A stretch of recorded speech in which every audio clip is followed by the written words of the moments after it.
Good afternoon and welcome to the City Club of Cleveland. I'm Dan Malthrop, Chief Executive here and a proud member. I'm glad to be able to introduce our forum today, a panel conversation following up on the YWCA of Greater Cleveland's initiative, It's Time to Talk. Last February, a large group of people, I was among them, filled the ballroom at the Renaissance Hotel for an intentional conversation about what each of us can do in the context of our professional and our personal lives to chip away at unconscious biases and the structural racism that hold our community back. At that event, the keynote speaker was Akram Boutros, CEO of MetroHealth, and he reminded us we can't have an honest conversation if we begin blaming one another. And if we're going to assign blame, everyone, irrespective of who you are, you're culpable. Now, of course, that also means we're all responsible for contributing to a solution. And that's what today's panel is about. We're very glad to have these panelists who represent some of our community's institutional leaders. Priyanka Chaudhry is a partner at EY, formerly known as Ernst & Young, once upon a time founded here in Cleveland. Amy Delp is Vice President for Quality, Inclusion, and Clinical Outcomes at MetroHealth. Tom O'Brien is a Program Director at Neighborhood Connections, and Poppie Parish is Senior Vice President for Diversity and Inclusion at KeyBank. Guiding our conversation today is Margaret Mitchell, CEO of the YWCA of Greater Cleveland. Ladies and gentlemen, Margaret's going to take it away from here. Thanks, Dan.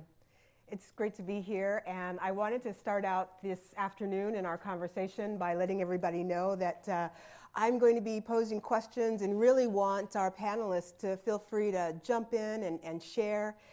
And I also want you to be thinking with intent around what you want to commit to, what you want to walk away with, both as an individual and as an organization.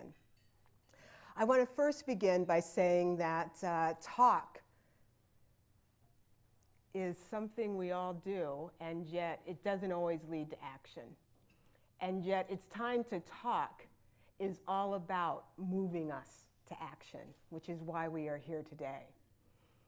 You know, when we think about bias, we all have it. No one gets to escape unconscious bias. It lives within each of us. And it really is representative of everything we come from, our diversity, our behaviors, all of that is wrapped up in our unconscious bias. Racism hurts everyone.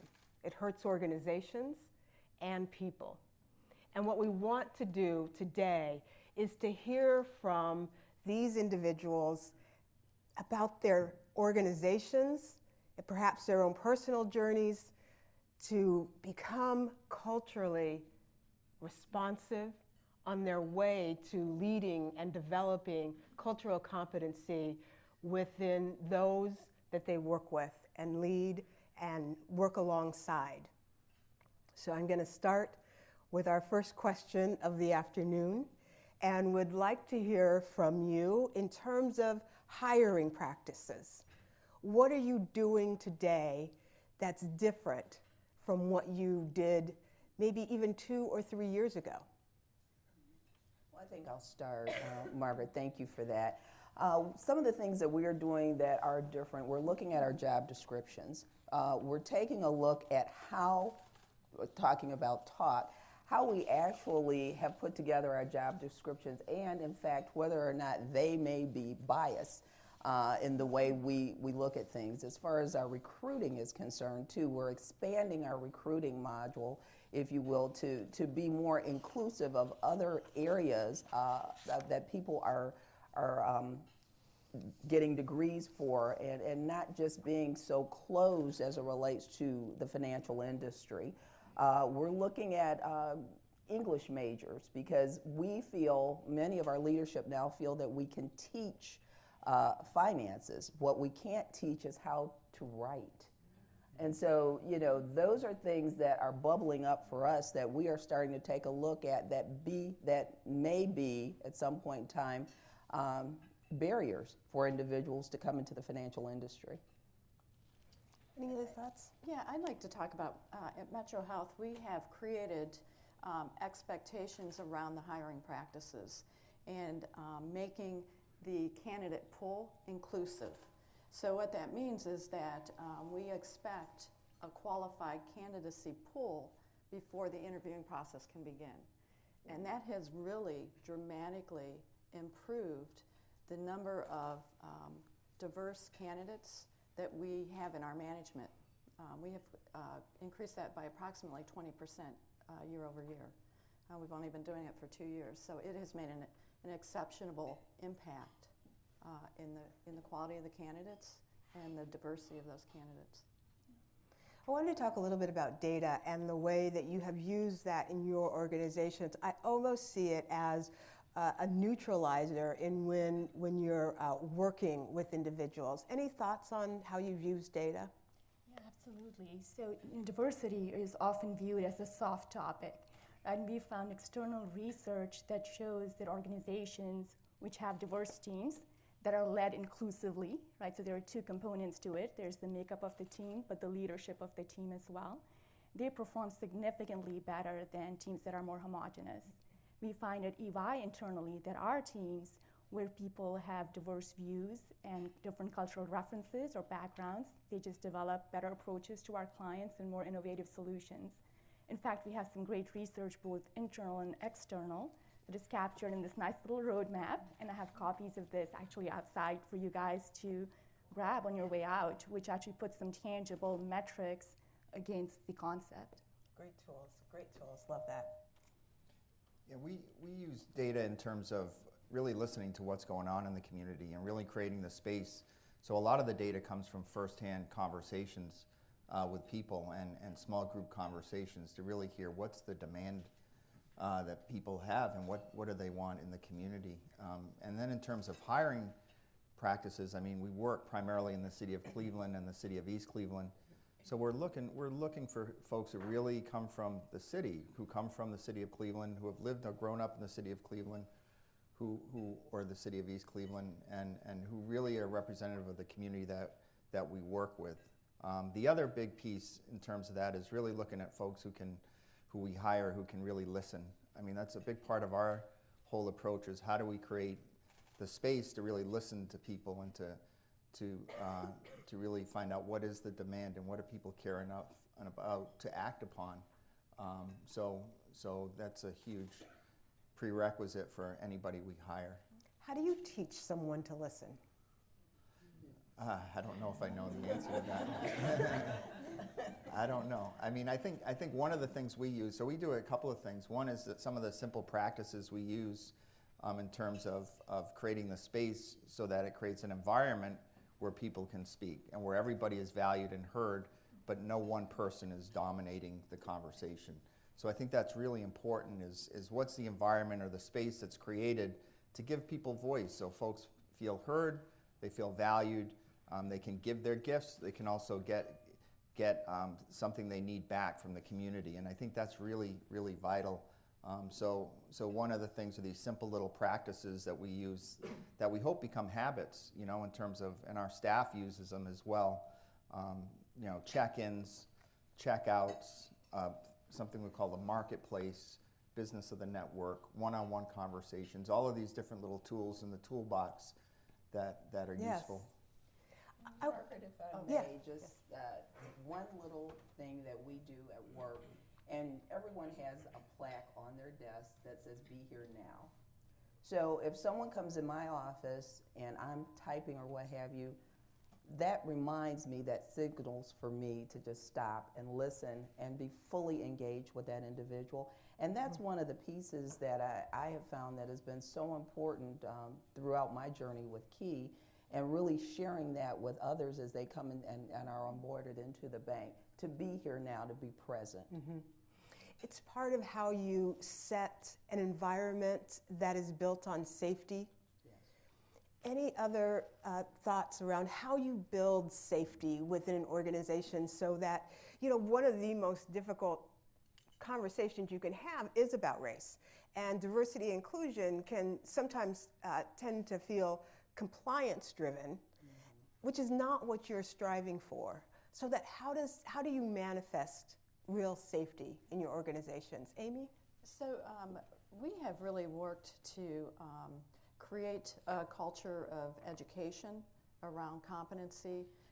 We have seen over the last year a real increase in consultations to our Inclusion and Diversity Department. So we know we are creating that safe space for individuals, and it's been through having It's Time to Talk discussions within MetroHealth.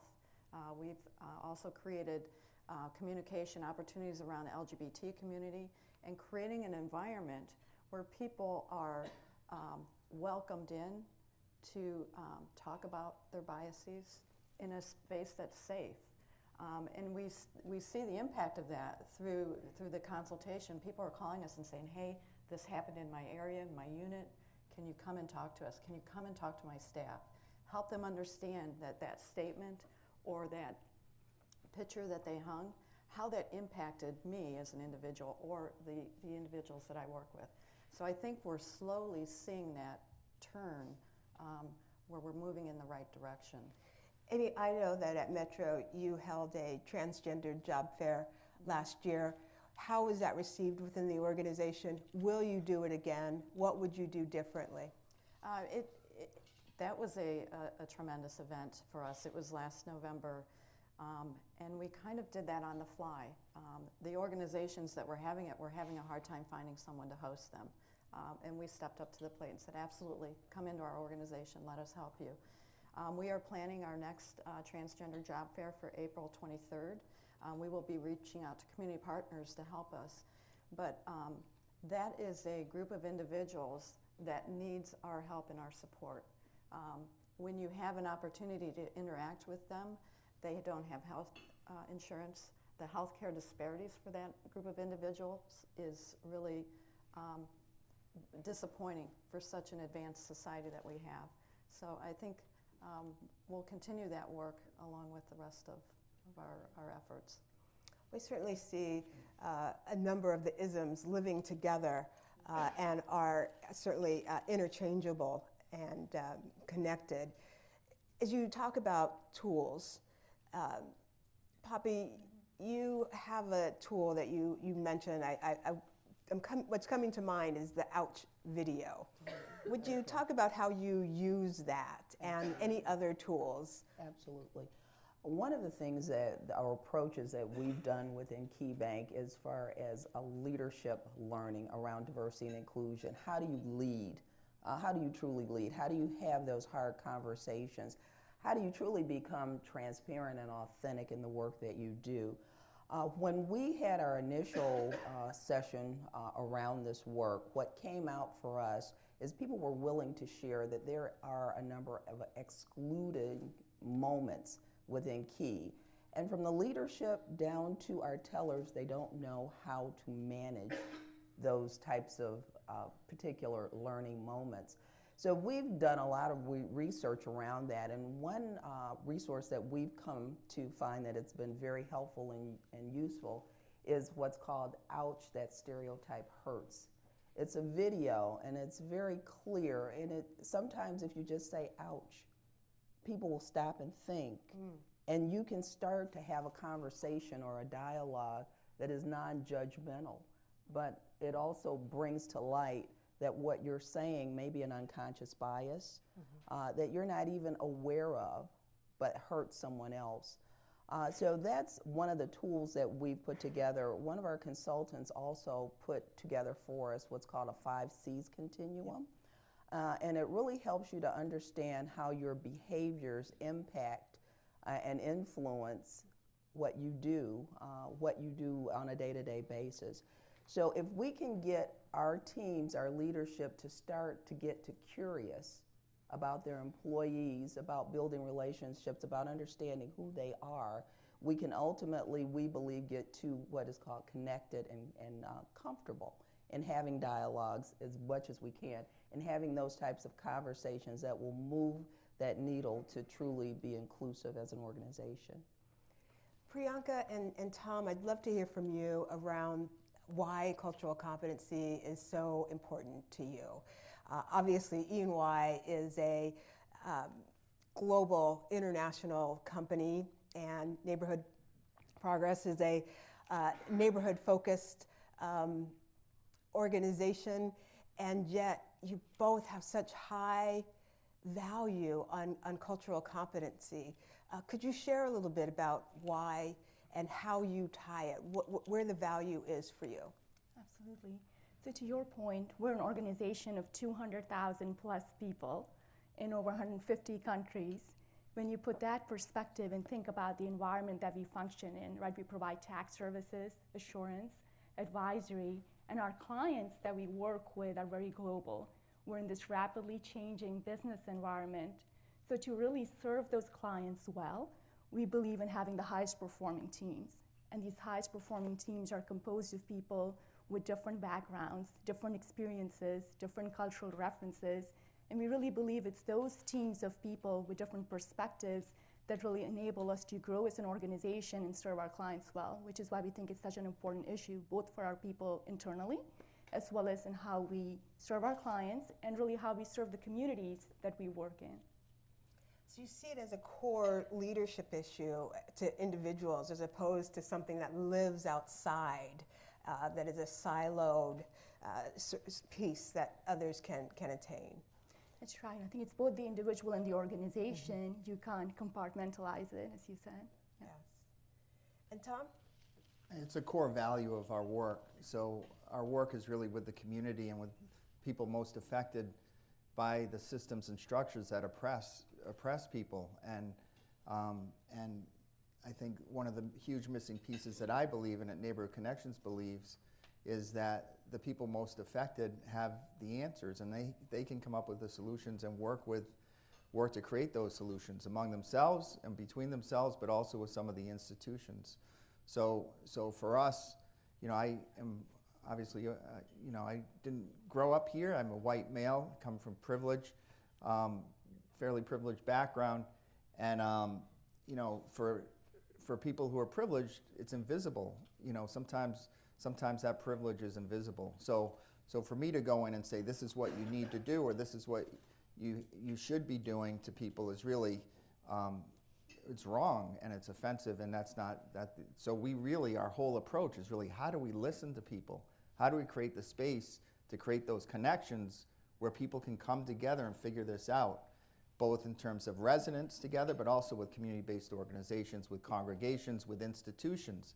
How do we start breaking down some of those walls so that we can say, we can figure this out together? And that's what we're looking for. And so two big words, I think, are for and with. We don't work for the community, we work with the community. And we work shoulder to shoulder with people. And I think that's the big, we're not, people are not clients or consumers in our view. They're people with gifts and talents and skills and aspirations who need to be valued. And so how do we create the space for that to happen? That's wonderful. When did you, within your organization, start to see a shift? I know you've talked about a very high level of safety and that team members are able to challenge each other. When did you start seeing that happen? And can you talk a little bit about the recipe that was involved in getting there? Yeah, well, I think we were a very small organization for a long time. There were just two or three of us, really. And then we had 5 people kind of come at once 4 years ago. And so it created a bit of, especially in my role, like where does everybody fit in? We're kind of creating this on the fly. So there were tensions, right? And there were real tensions there. And it was really being open to listening to those tensions and hearing what was going on and kind of having the light bulb go off in my head to say, wow, I didn't see that. So I now see this. How do we address this? And so, and I think that goes for all of the staff, really being willing to say, you know what, this is a constant learning journey for me. And there are times, it's not like riding a bike where once I'm on the bike, I'm culturally competent, or, it's on and off and on and off, and it's really being aware and awake. So that's a huge piece. And for all of our staff to kind of have time to be reflective, to talk about things like that, to create the space for staff meetings for those issues to come up, to have those conversations, So the agenda is created, the staff meetings, the agenda is created by the staff.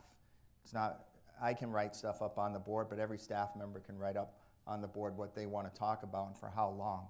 And then we talk about it. So, and using those practices to create the safe space.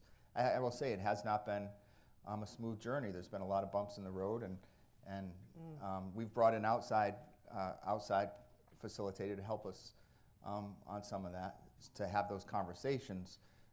But I think where we are now is it's a good place. So, Speaking of bumps, I would ask you all to share with us what are some of the stumbling blocks that are present within organizations when you begin this work? What is present in terms of a stumbling block?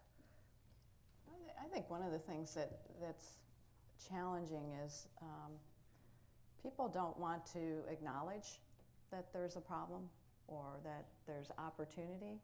And I think trying to get to the core with individuals of how you create that space and the intention of the work is part of the challenge, because so many people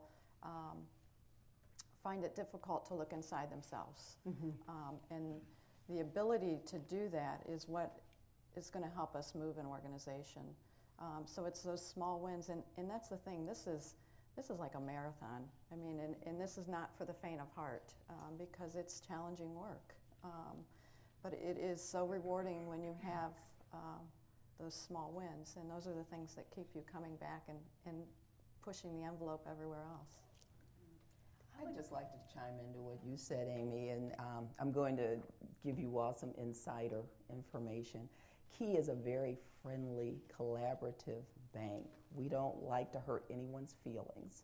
So in saying that, we tend to shy away from the hard stuff around diversity and inclusion.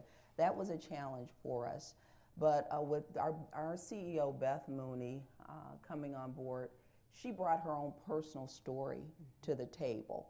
She was willing as a leader to be courageous around this work, and the expectations that she put out there are for all, beginning with her leadership staff down to every employee within our company across our footprint.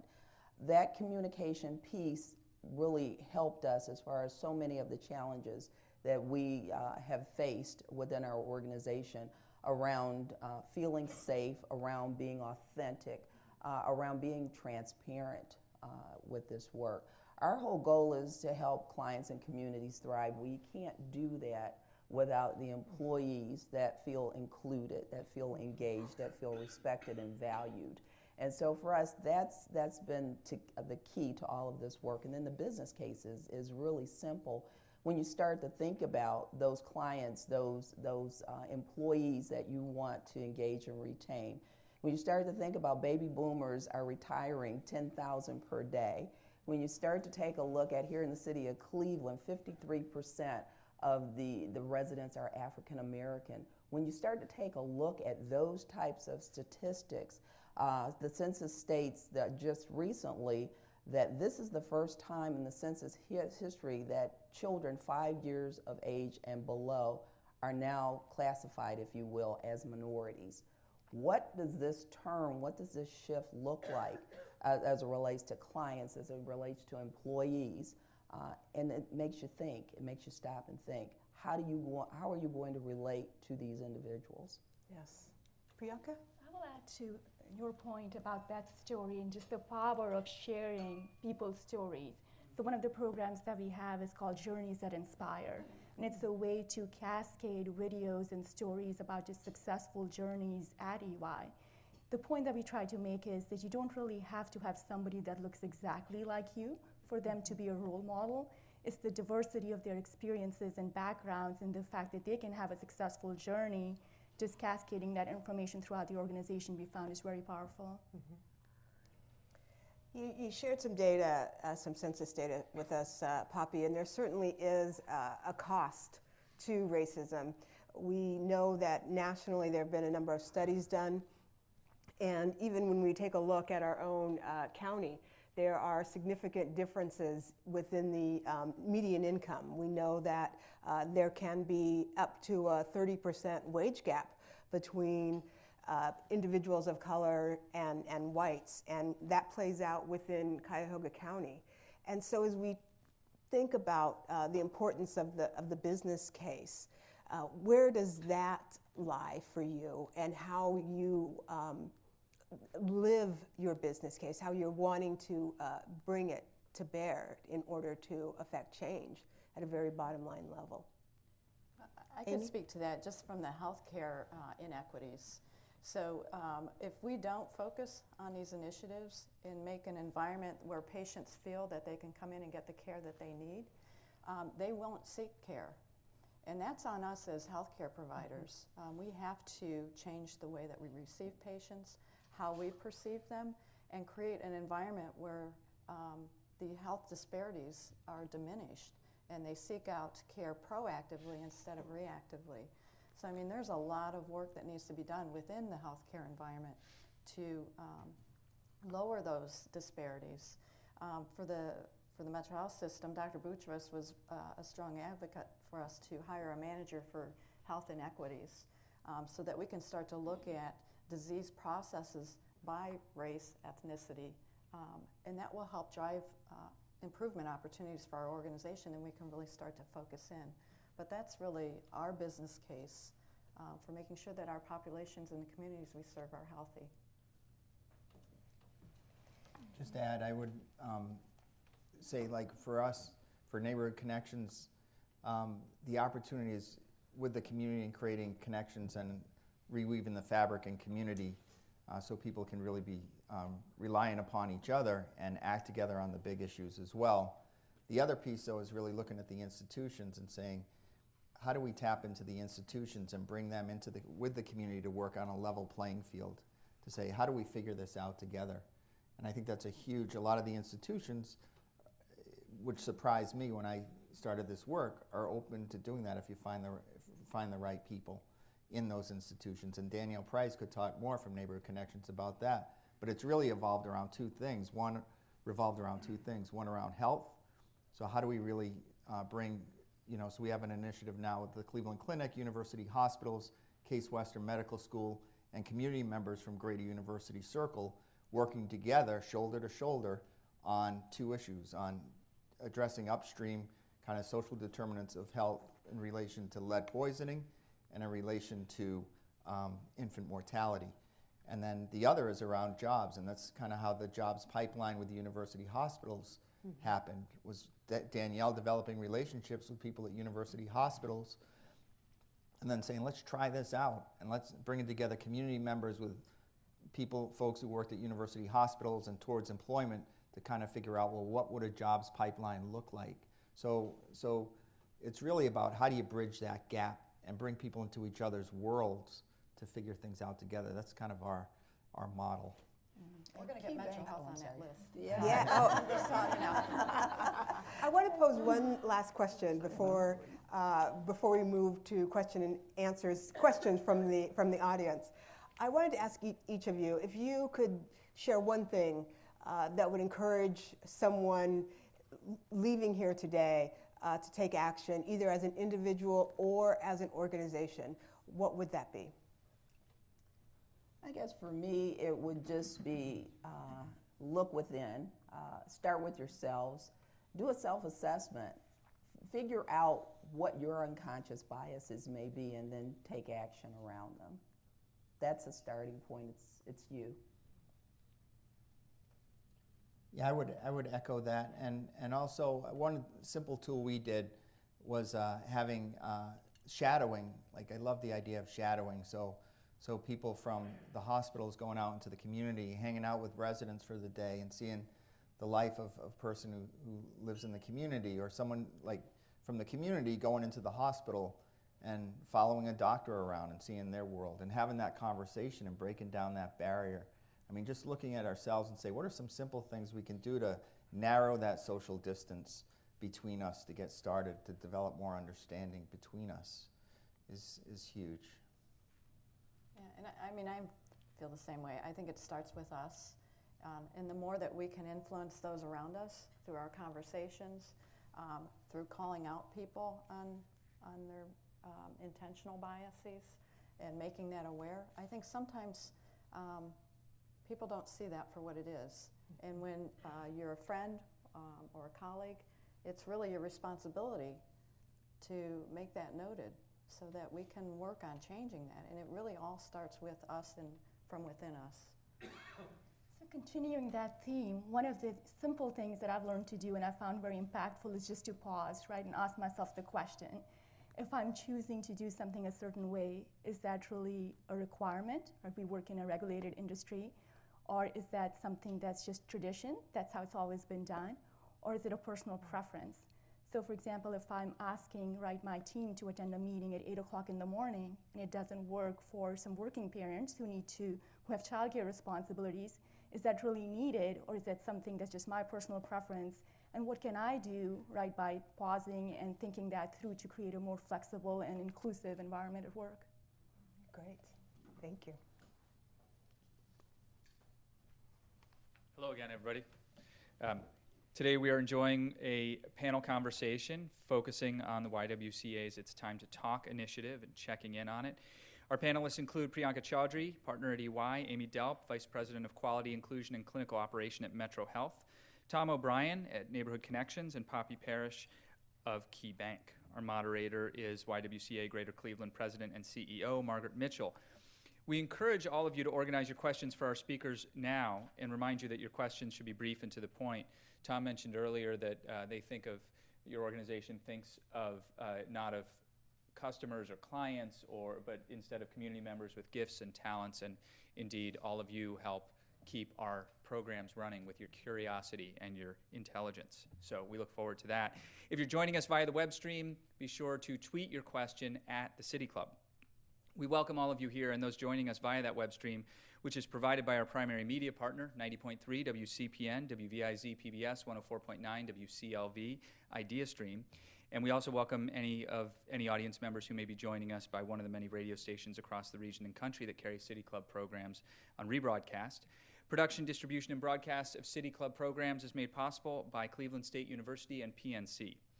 Be sure to join us on Friday, October 30th, as we welcome Carla Harris, Vice Chair of Global Wealth Management at Morgan Stanley, for a conversation on power, authenticity, and engagement in leadership. That's part of our Diversity Thought Leadership series, which is sponsored by KeyBank. For more information about our upcoming and past forums, please visit us online at cityclub.org. We welcome guests at tables hosted by Cleveland Neighborhood Progress, Cuyahoga Community College, the Detroit Shoreway Community Development Organization, thank you. It was written right here, just to be clear. That was my fault. Okay. The MetroHealth System, YWCA, and YWCA of Greater Cleveland, we thank you all for your support and for joining us today. We also welcome students from St. Martin de Porres High School at today's forum. Student participation is made possible by a generous grant from the Jeffrey David Epstein Memorial Fund. And now it's time for the City Club traditional Q&A period. Everybody's welcome and invited to ask questions. Holding our microphones today are Marketing and Outreach Fellow Faye Walker and Office Assistant Wesley Allen. Do we have our first question, please? Hi, Jessica Cohen with the Jewish Federation of Cleveland. I know that in a corporate setting, like you had mentioned, it's sometimes required to think about unconscious bias, diversity, and inclusion. But my question was for Tom. How do we broach unconscious bias and addressing those in the broader community, whether it's friends, family, or people that we work with generally, for people who don't understand either why it's important or don't even know that it exists? That's a good question. I think one of the things is just awareness. So making the invisible visible. So telling the story of really what's going on and inviting people into other worlds. I mean, that to me is such a, when I first graduated from college, which was many years ago, I grew up in Massachusetts, and it was a largely all white, upper middle class college, very small African American and Latino population. I moved to Texas in Houston, and I was teaching at a school in Houston, Texas, with almost a complete Latino population. And I thought, when I was going down there, I thought, I'm going to save the world. I'm going down here to change the world, and I'm going to write a book on it.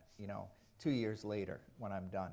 I mean, just hubris. And really, when I got down there, people said, well, come and see my world.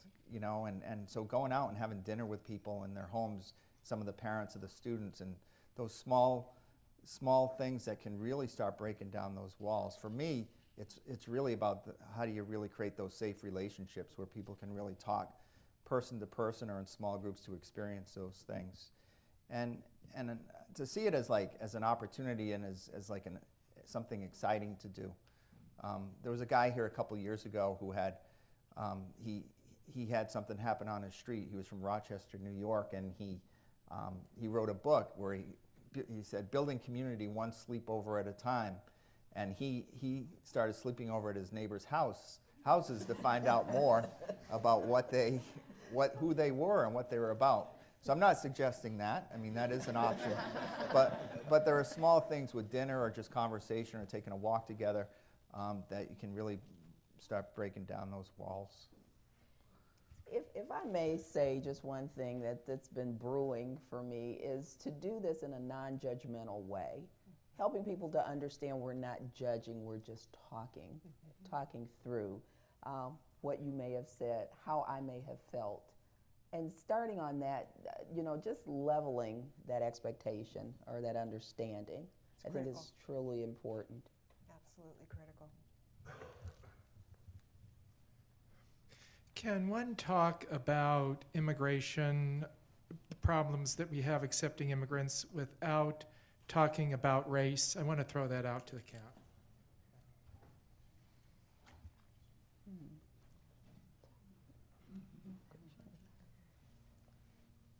I certainly think it's difficult. I think so much of that is tied up together, that immigration and race are intertwined. And it is very, very difficult to tease apart. I grew up in Fresno, California, which is in the San Joaquin Valley of California. The San Joaquin Valley is the breadbasket. It has a huge gross national product on its own because all of your fruits and vegetables, your seeds, cotton is the #1 crop there, and it is highly dependent upon a migrant farm worker employee base to make that all happen. And so immigration and race are absolutely tied together when you put a spotlight on those issues.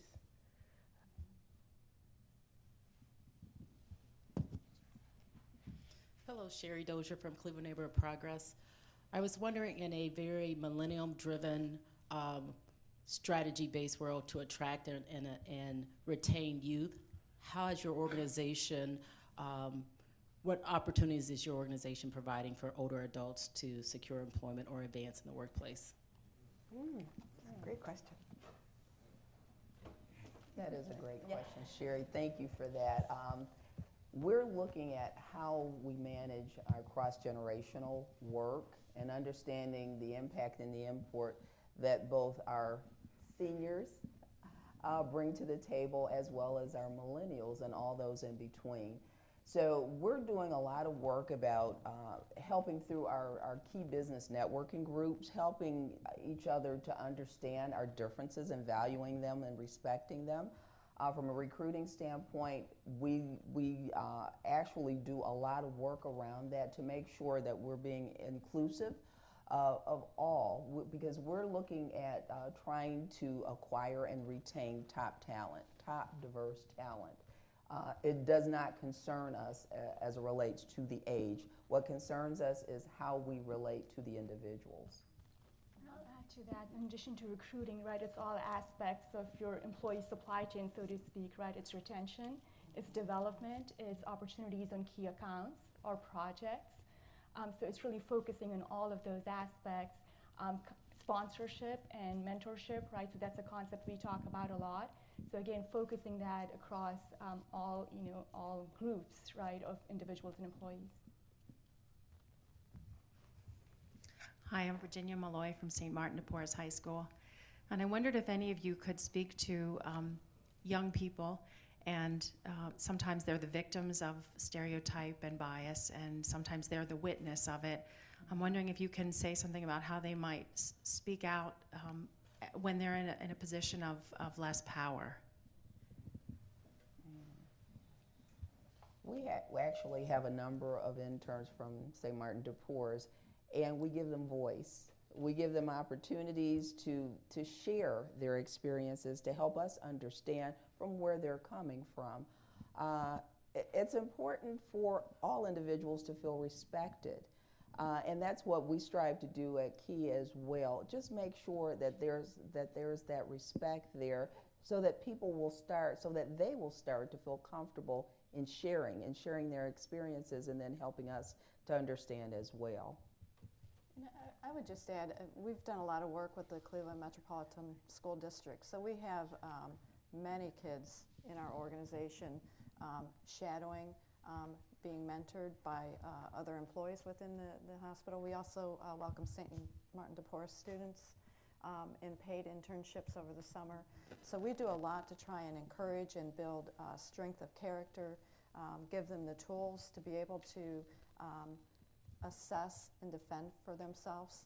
So I mean, I think that's a great question, and I think Cleveland is really in need of more of those programs, because we do have so many children that are more of the have-nots than the haves. And I think we as organizations have a responsibility to create those relationships to help move the entire city forward. Our primary way is through the grants program, the small grants program. So groups of youth can come together and say, we want to apply and get funded to do a particular initiative in the neighborhood, and say, this is what we think is important, and we're going to work on that. And so all kinds of different things have happened as a result of that. But them saying, this is what's important to us, and kind of applying for the grant. And I will tell you, any group of youth who comes through the door with our grant-making committee of residents, typically they get a grant, just because it's very inspiring to see young folks coming together and do that. The other is to connect them to things that are already happening. So looking at the network of constellation of things happening, like Neighborhood Leadership Institute and the MyCon program, and some other things where there's already things happening that youth can get connected to across the city, to be part of a network of youth who are supporting each other and acting together on issues they care about. The Ohio Students Association is another. We do some youth engagement at the YWCA, and I think there are several things to think about. And we work from a position of, not keeping youth sort of at the children's table, right? We bring them into the conversation, and they are equal partners in the work, and that is so vital. You have to be able to help their voice to be heard and valued, and so a space has to be created for them to help with that equity. And it requires some, shifting on our part to be able to do that, because they are so often and so easily forgotten. And you have to create that space and raise that visibility so that they can be seen and heard and valued. Hi, Ulysses Stokes with Cleveland Neighborhood Progress. We spoke about data earlier, and I'm curious to know, outside of hiring, what other metrics do you use to measure progress in terms of race and inclusion? Well, one of the things that we were just challenged, Dr. Boutros is a visionary, and then if you've met him, he's always got ideas. And when he came to me last year to ask if I would take inclusion and diversity under my departments, I was excited but daunted. And he said, and I want you to create quality metrics around it, because I also have quality. I'm like, oh boy. So we actually have developed dashboards and have presented these dashboards to department chairmen. Many of these are physician groups. But the interesting thing is when you ask someone, what does their department look like? Everybody thinks they're diverse. And then you put this paper in front of them and you actually show them what the makeup and the demographics of their staff is. It's like, wow. So it has really, that information has turned the light bulb on for many of our physicians and other administrative staff to help create energy around other initiatives. We have a physician chair saying, well, why don't we start recruiting at this school? Why don't we go out to these different areas?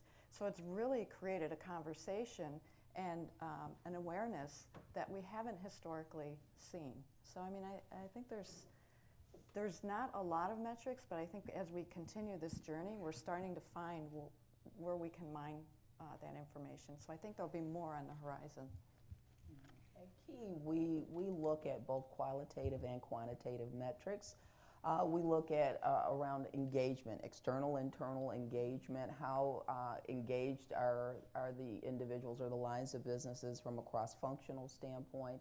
Are they engaged with HR as far as the recruiting piece is concerned? Also, what are their strengths and where are their opportunities? We put that in the dashboard as well to help us to move forward. What are some best practices that are being leveraged within that line of business as well that we might be able to capture and move forward from an enterprise standpoint? So we look at not only the demographics within the line of business and enterprise-wide, but how are they getting to those metrics? What are they doing? Where are the opportunities and challenges as well? So that is all inclusive within our dashboard as well.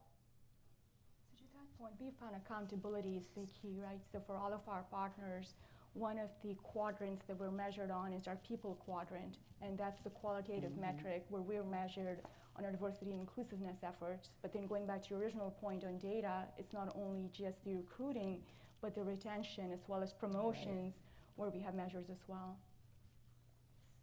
Our work is primarily, I mean, we don't hire many people. We have 7 employees.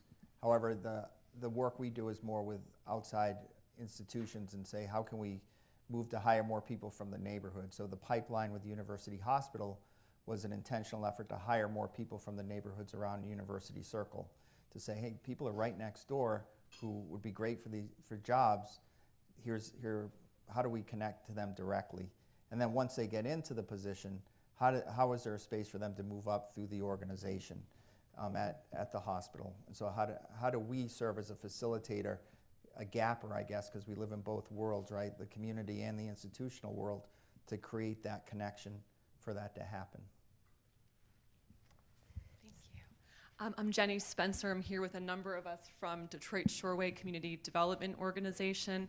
And we're a smaller organization than many of yours, but we've really started taking a look at our hiring practices and how to evolve and improve our hiring practices. We really want to be more intentional about having a team that reflects the diversity of the communities we serve. So we're really, as a group, taking a look at our hiring practices. I will say that our conversations have touched on hiring, but it's really leaving me wanting more. So I was hoping we could just spend a couple more minutes talking about some best practices. Thank you.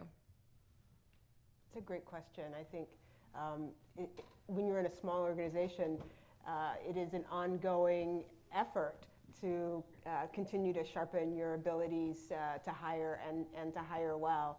And I know that these folks have some great tools, so I'm glad that we're able to come back to that and have that highlighted. Everyone's looking at me. No, I will tell you, we've taken a huge undertaking this year with our HR, the collaboration with our human resources team. We set about putting together a diversity and inclusion resource toolkit. And in that toolkit is inclusive of various organizations that we can pull from. It talks about and pinpoints unconscious biases, as I had mentioned before, taking a hard look at our job descriptions, as well as looking at the people that are doing the recruiting, making sure that they have the tools and resources that they need to support them, and really bringing a vibrant, diverse slate of candidates to KeyBank and what that looks like. So we've started to uncover and peel back the onion to see where our opportunities lie.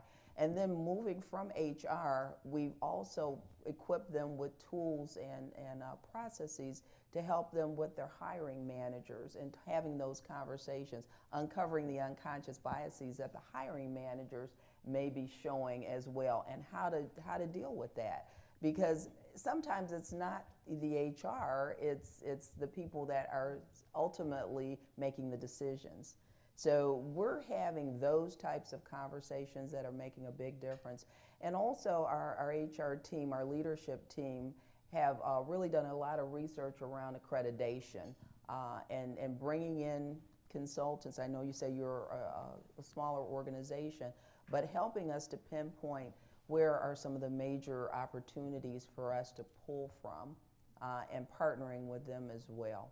I wanted to tease out recruitment a little bit too, because I know that the way you approach recruiting your pool can have, I mean, that's really is a difference maker. So any thoughts on recruitment? And that's one of the challenges we have faced is just the supply of diverse professionals, right? So we focus on it from a recruitment standpoint, and where we've started focusing is really early. So we'll do programs at high schools, really educating people about careers in accounting. Then we have an EVA launch internship program that starts a little bit earlier than regular internships. So individuals from diverse backgrounds who were sophomores, for example, will do multi-year internships at EY in different areas of the business as they learn about whether you want to do an accounting career or something in marketing or the business side of EY.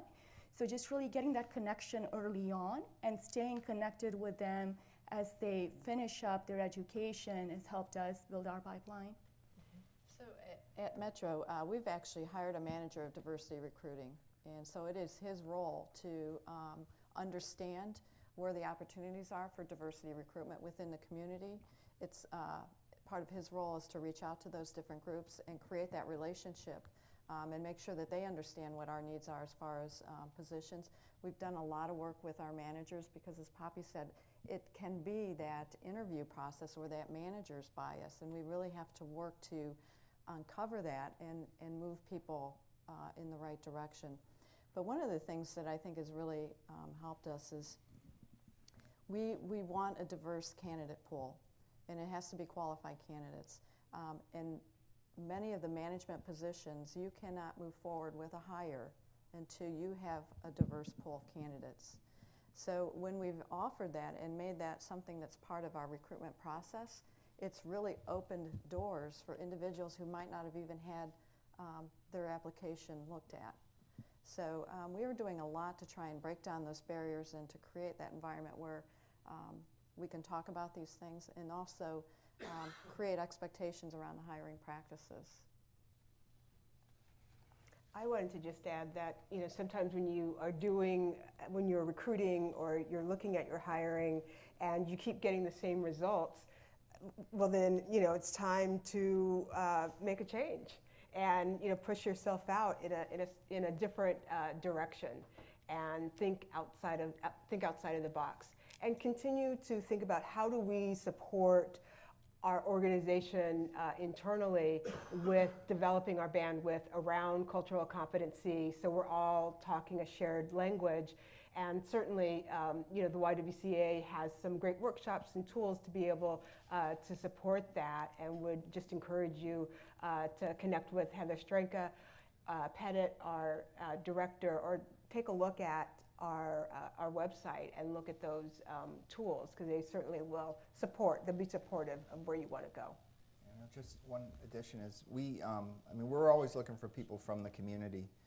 So that's one of the biggest things we're looking for, and who can relate to people who are from the community that we're primarily working in. So, and then we're some networks of people that we can tap into who are connected to folks from that community, whether we have them or somebody else has them. So you know, a lot of everybody we have on the staff, with the exception of me, is from Cleveland, and it's just it's really just being really intentional about like thinking through. And sometimes it may not work out, but it's really finding who's a great candidate, because they're out there. There are thousands of people out there who are great candidates for jobs, and it's just finding them, right, and inviting them in. And so my view is we don't need somebody to come from some other place to teach us there's stuff here, there are people here, and there's things going on here where we can tap into those networks of folks to bring them into neighborhood connections to work. And that includes the leadership in the community, you know, so people who are on our grant making committee, the residents on there, the leadership from the community who's on the health team or the wealth team, or, you know, we've brought people on as fellows as well, so residents do a 1 or 2 year fellowship as a stepping stone. You know, we have a person who's an artist in residence now. So things like that, creating opportunities for people with certain gifts and where we have a need to say, how do we fit them into something where we have a need and they have this talent, and we create that connection. So it's all of those things, I guess, but that's kind of our approach. I'm so glad all of you are here to talk about this. Last Friday, we had a panel conversation about the consent decree, and we had 3 members of the Community Police Commission who are grappling with some of the issues. And the issues they're grappling with are really the backdrop against which a lot of you are doing your work.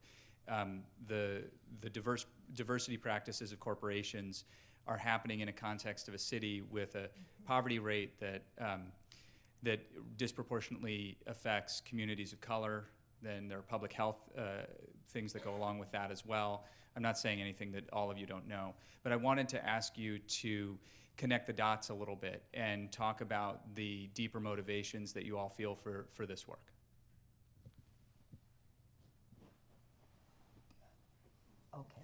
Okay, you're gonna get tired of me, but that's okay.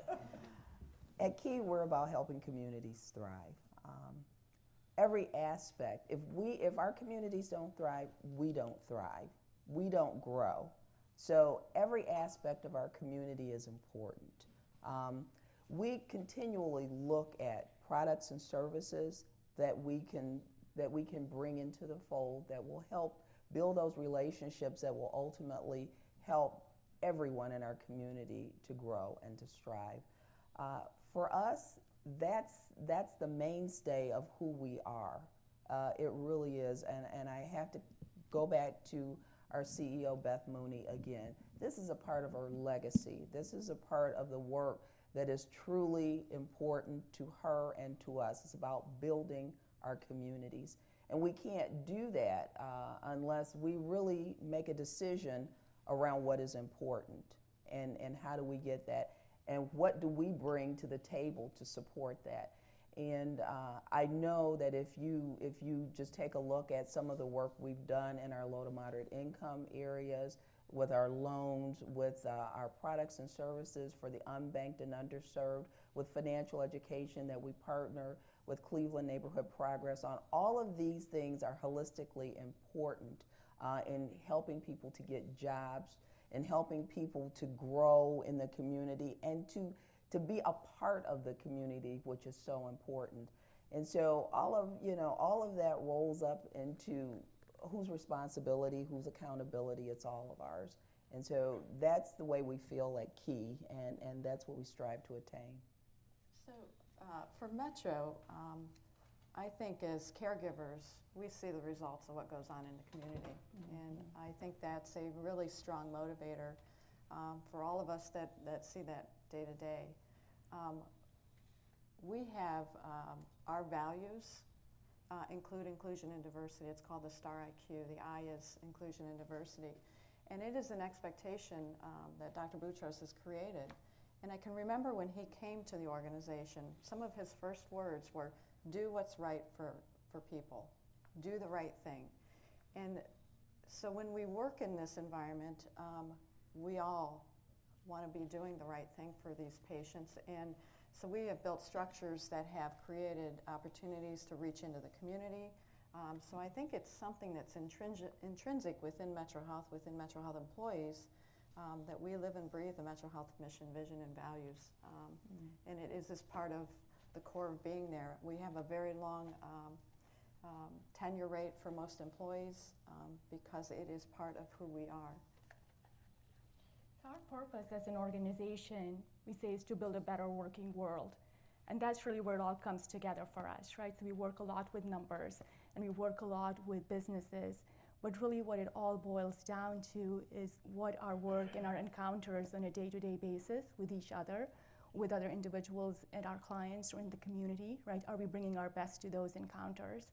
And that's really the purpose, and that's what keeps us motivated, right, to come to work every day. So it just ties in the community, people, as well as client aspect of things for us. Ours is really about social justice. I mean, that's really what we're about. And how do we, the people who are most affected by the systems that have oppressed people over centuries, really drive the change. And not alone, but to do that with other people who have the same interest in institutions around the city and beyond the city. So ours is really igniting that power, fanning those flames and saying, there's a little spark here. How do we fan and support people to do this collectively to make that change? And I think it's really about leveling the field and saying, and shining a light on some of the injustices that have happened. I mean, around race, right? The long-standing history of race in this country and what that has done to people in the community for centuries, and around other things like sexuality and sexual orientation, right? And different ethnicities and gender, all of those different things. How do we shine a light on that and say, enough, and the people most affected really standing up and saying, this is what we want, and we're going to do this with folks, and we're going to work together on this. And if you're willing to work with us, come on in. We need you. We need everybody to figure this out together. So that's our thing, is really to change that field, to make it level. All right. Ladies and gentlemen, a round of applause, please, for Margaret Mitchell, Priyanka Chaudhry, Amy Delp, Tom O'Brien, and Poppie Parish. Thank you very much, panelists. Thank you very much, Margaret. Ladies and gentlemen, our forum is now adjourned.